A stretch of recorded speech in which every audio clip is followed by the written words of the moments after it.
Yendo un poco, Lucas, para el tema, o sea, visto desde la arista nuestra, acaba de definir cómo es la situación desde nuestro punto de vista, más o menos de los que estamos en este ámbito.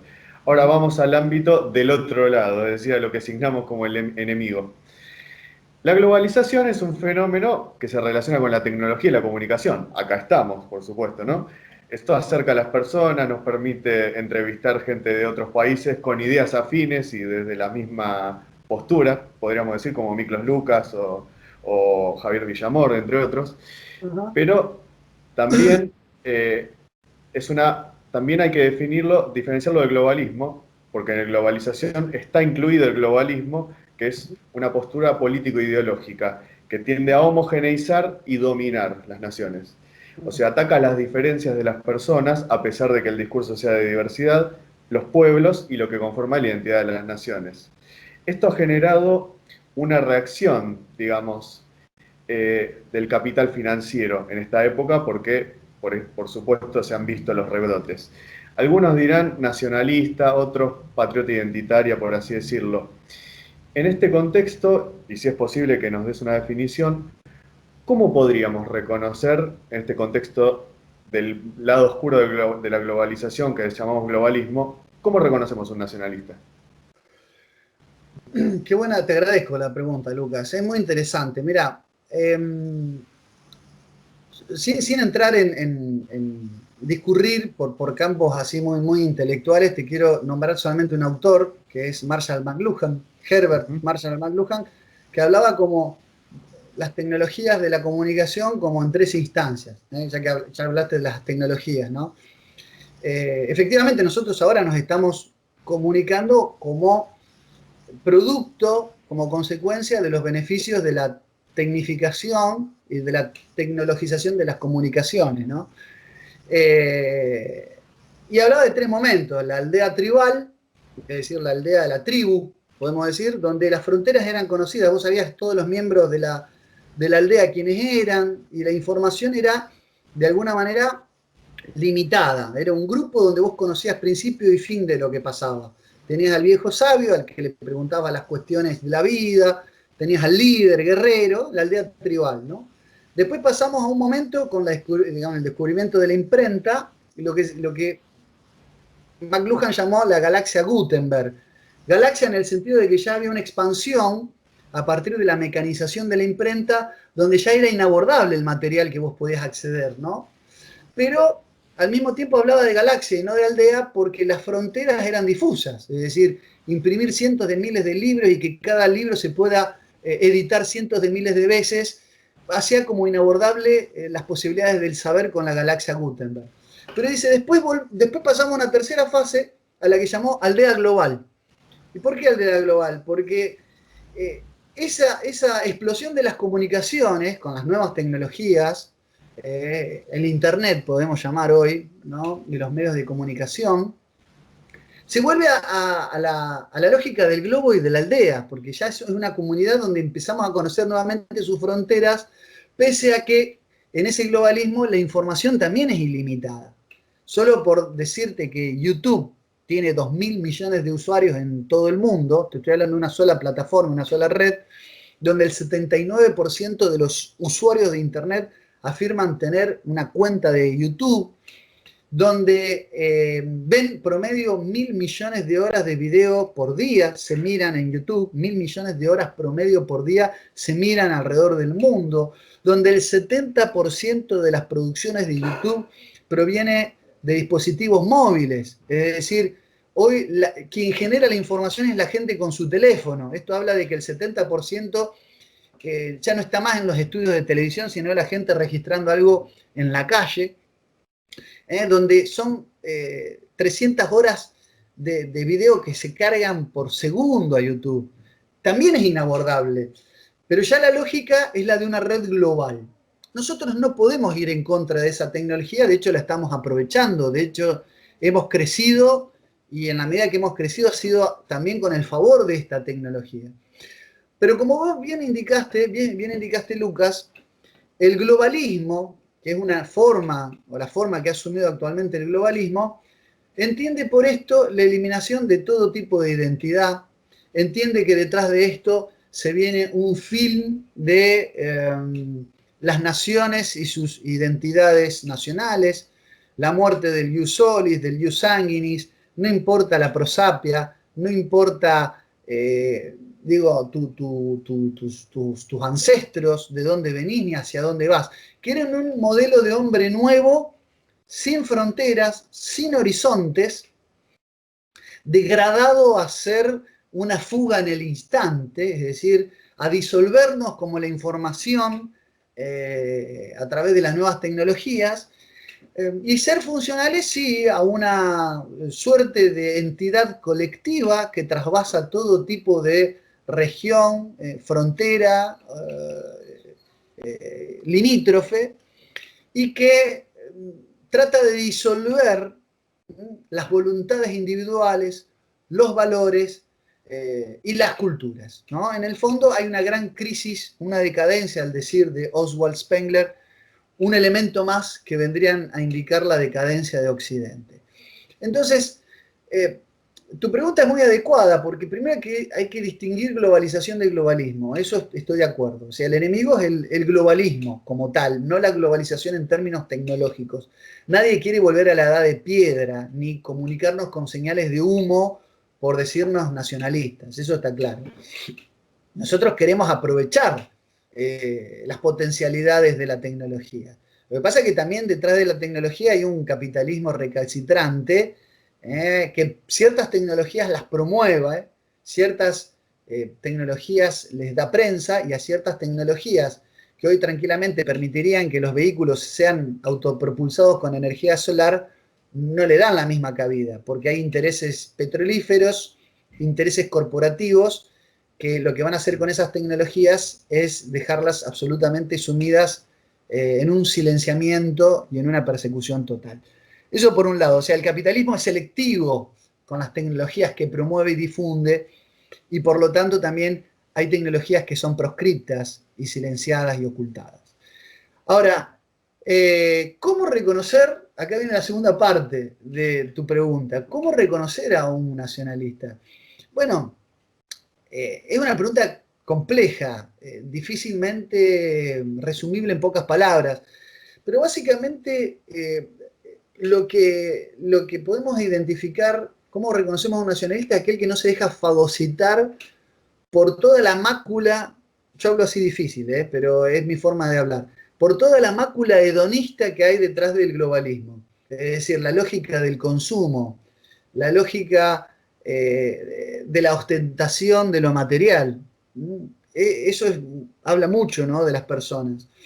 El globalismo que nos impone ideas, por ejemplo, por ejemplo, hay mucho hoy en día del joven que asume que una idea es buena porque así se la practica o se la lleva adelante en los países del primer mundo. Por darte una idea, cuando salió lo del aborto, circulaba un mapa que decía que los países del norte, los países más industrializados y que mejor les va, todos tenían legalizado el aborto. Entonces nosotros, que somos economías atrasadas, países periféricos, en vías de desarrollo, teníamos que hacer ¿qué? Legalizar el aborto. Y vos decís, pero esto es una falacia de afirmar el consecuente. Es decir, que compartamos la legalización del aborto con los países del norte no nos va a hacer ni más ricos, ni mejores, ni más desarrollados. Esto sería tan ridículo como pensar que porque legalizamos el aborto, mañana vamos a tener superávit en la balanza comercial y vamos a tener superávit fiscal, que vamos a, no sé, que porque legalizamos el aborto no vamos a tener más deuda externa. Claro que no se equivocan los países centrales.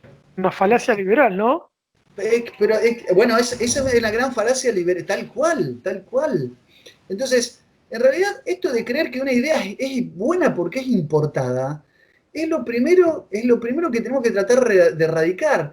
Y los genuinos nacionalistas, te quiero decir, hay personas que ni siquiera se autodefinen o se ponen a sí mismos esta etiqueta, yo soy nacionalista, porque hay gente que filtra con sentido crítico aquellas ideas que vienen de afuera, o por lo menos que las asume como buenas solo por el hecho de que vienen de afuera. Entonces eso ya es un elemento, bueno, esta persona la tengo que tomar en consideración, es una persona a la que tengo que convocar a la que tengo que sumar a nuestras filas.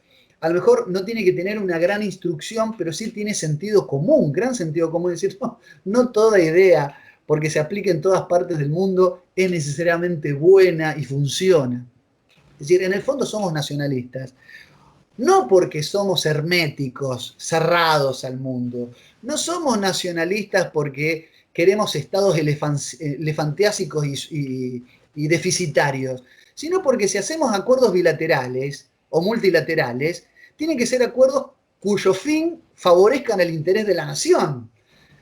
Si nosotros tenemos diálogo o contacto con otras economías, con otras partes del mundo, hacemos acuerdos de hermanamiento, zonas de libre comercio, intercambios económicos, tiene que ser para favorecer al conjunto de la nación, no a un grupito económico o a un conjunto de empresas, no a sectores, privados o lo que se llama también hoy en día muy de moda capitalismo de amigos, no para hacer capitalismo de amigos, sino para que el bien común de la nación prime y hacia eso podamos favorecer.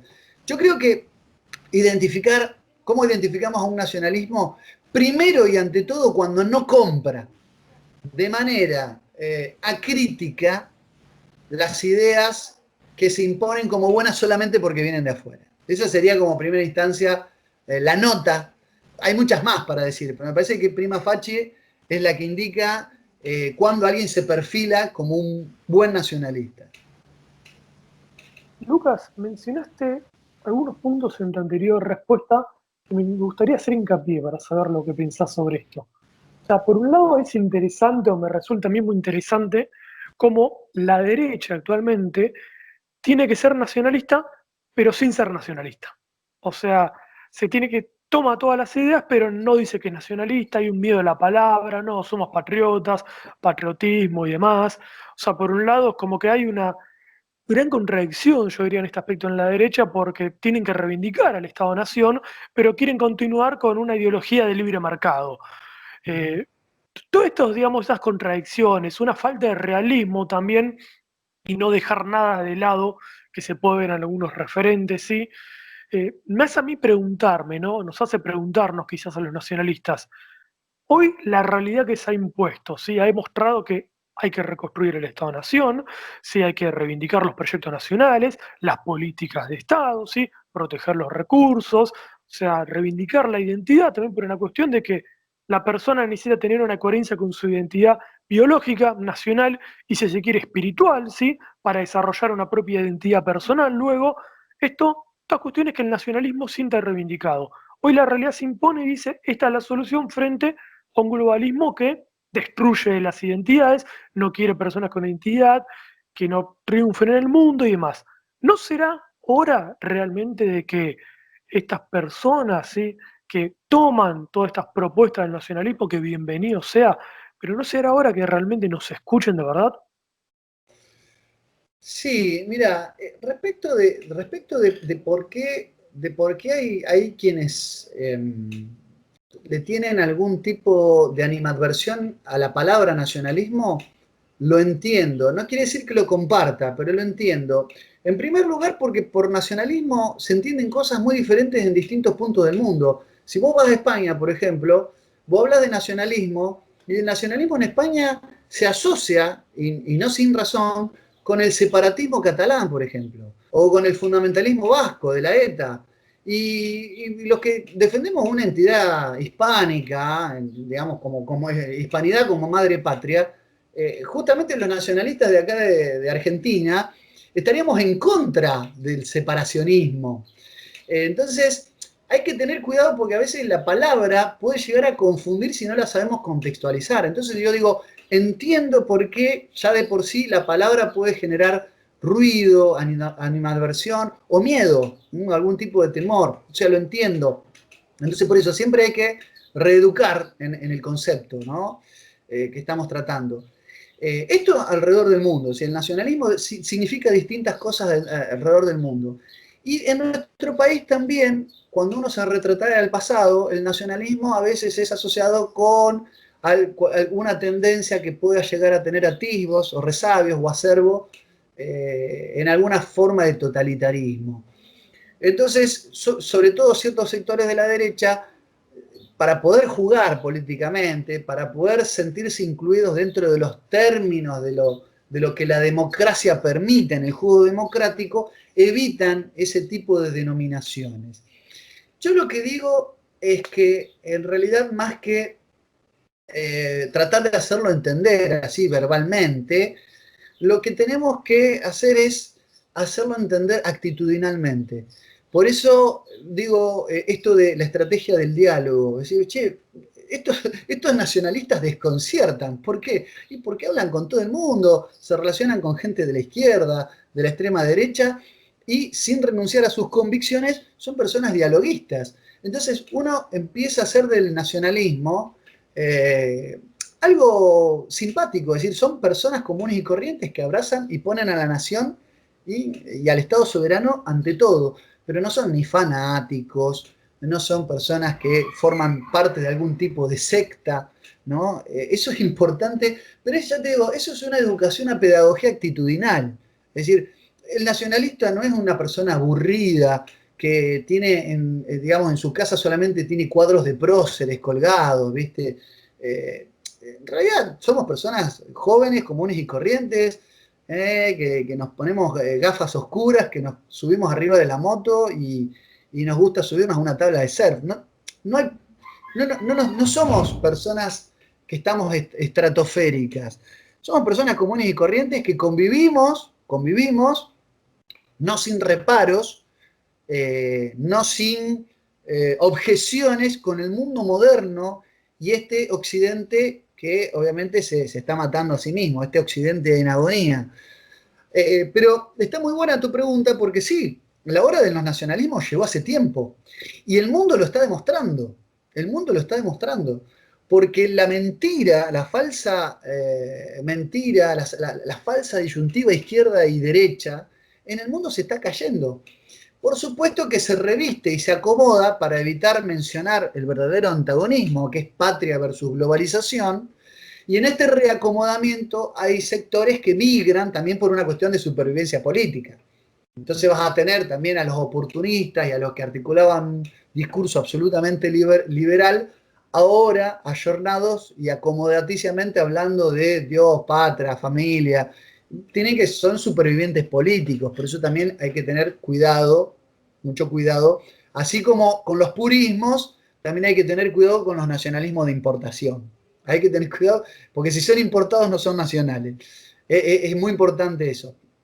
Me parece sí, como vos bien decís, Alejandro, que moneda soberana, reconstruir el Estado soberano, las fuerzas de seguridad, ¿no? Hoy, hace unos días, hace poco tiempo, Dualde habló de golpe de Estado y de guerra civil. Y muchos miembros del arco político salieron a decir, no, no, eso es imposible. ¿Por qué? Porque hace 40 años que estamos destruyendo las Fuerzas Armadas. Y lo decían así sin tipo de ambajes, sin ningún tipo de ambajes. Así sueltos de cuerpo. No, no, con lo del golpe de Estado estamos tranquilos, no va a pasar lo del 24 de marzo del 76. ¿Por qué? Y porque no hay Fuerzas Armadas, porque hoy el ejército hace ayuda social en los barrios y vaya a repartir copones de leche. No están custodiando las fronteras, que las tenemos entregadas al enemigo extranjero. Claro, como Y si la fuera una sociedad, virtud dejarnos sin armas. exactamente, porque no vamos a tener golpe de Estado. Fíjate a lo que lleva la sacralización de la democracia. Es más importante evitar un postrímero golpe de Estado a que nos invada cualquiera de afuera. Pero ¿me entendés? Sin comerla ni beberla. Y bueno, y ni hablar, tenemos la izquierda y el progresismo que están en la misma línea. Tenemos la foto de un Zoom entre la ministra de Género del Ministerio de la Mujer, Elizabeth Gómez Alcorta, intercambiando y compartiendo agenda con el embajador británico Mark Kent. Entonces, No, nuestro enemigo inglés nos está marcando la agenda a través del progresismo y de la socialdemocracia. Entonces, la hora de los nacionalismos ya va a venir. Lo que nosotros tenemos que tratar es de combatir los fantasmas con los que siguen hostigando al nacionalismo, con el que siguen tratando de azuzar esos fantasmas que siguen agitando, tremoleando los enemigos del nacionalismo y de la patria, para que no nos asocien con cuestiones ni pretéritas del pasado, ni con, ya te digo, con cuestiones foráneas, como puede ser el separatismo de la región de Cataluña en España. Nosotros no tenemos nada que ver con eso, al contrario. Nosotros queremos una nación unida y una patria grande. Por eso también en esta cuestión del diálogo estoy hablando con gente de Ecuador, de Chile, de Uruguay, de Paraguay, de Perú. Hace poco también estoy tratando de generar un eje iberoamericano, ni hablar de México, ¿no? Donde tienen allá la colimba cristera. Entonces, me parece que estamos en un momento donde se están preparando, estamos en una instancia preparatoria para la hora de los del nuevo nacionalismo. Y bueno, tenemos que estar preparados, sobre todo porque obviamente vamos a ser atacados, furibundamente atacados por aquellos que saben que se les termina el verso de la izquierda y la derecha, ¿no? Si querés ayudarnos a seguir generando sentido común, entra al link de Patreon que te vamos a dejar en la descripción. Con tu donativo, por mínimo que sea, estás ayudando a que pueda existir una alternativa desde el nuevo nacionalismo, para que Argentina y América en su conjunto pueda despertar y ser una potencia.